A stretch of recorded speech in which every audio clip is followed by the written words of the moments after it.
નગર શહેરમાં તસ્કરોનો તરખાટ। ખેડૂતવાડ વિસ્તારમાં 3 જેટલા મંદિરોમાં તસ્કરો ત્રાટક્યા।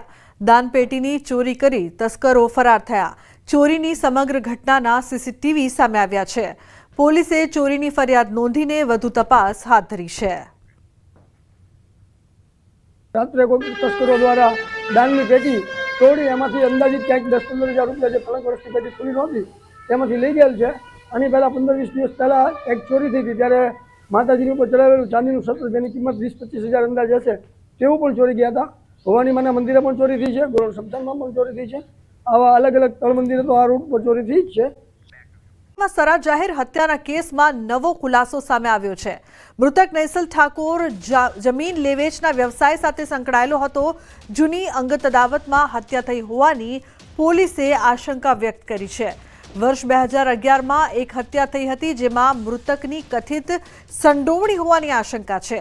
આ હત્યાની અદાવત રાખીને મૃતકના સગા સંબંધીએ નૈસલની હત્યા કરી હોવાની આશંકા છે। હત્યારાઓ નંબર પ્લેટ વગરની સ્વિફ્ટ કારમાં આવ્યા હતા। હત્યારાઓએ મૃતક નૈસલની રેકી કરી હત્યાની ઘટનાને અંજામ આપ્યો હતો। 4 થી 5 શખ્સો તીક્ષ્ણ હથિયાર વડે હુમલો કરી અને ગાડી ચડાવી હતી। પોલીસે સીસીટીવીના આધારે હત્યારાને પકડવાની તજવીજ હાથ ધરી છે। એ અગાઉ એક મર્ડરની એમાં ઇન્ફોર્મેશન છે અને એને ઉપર કે એમાંથી કોઈ અદાવત છે એ દિશામાં પણ પોલીસ તપાસ કરી રહી છે।